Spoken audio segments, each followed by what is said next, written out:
ಕಳ್ಳತನಗೈದು ಪರಾರಿಯಾಗ್ತಿದ್ದ ಧಾವಂತದಲ್ಲಿ ದರೋಡೆಕೋರರ car ಅಪಘಾತವಾಗಿದ್ದು ಒಬ್ಬ ಕಳ್ಳ ಮೃತಪಟ್ಟಂತ ಘಟನೆ ಶಿಡ್ಲಘಟ್ಟ ತಾಲೂಕಿನ ಮಳಮಾಚನಹಳ್ಳಿ ಗ್ರಾಮದ ಬಳಿ ನಡೆದಿದೆ.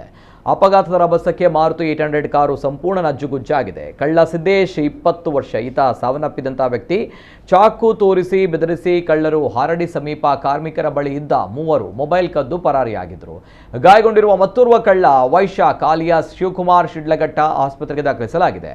ಈ ಬಗ್ಗೆ ಶಿಡ್ಲಘಟ್ಟ ಗ್ರಾಮಾಂತರ ಪೊಲೀಸ್ ಠಾಣೆಯಲ್ಲಿ ಪ್ರಕರಣ ದಾಖಲಾಗಿದೆ.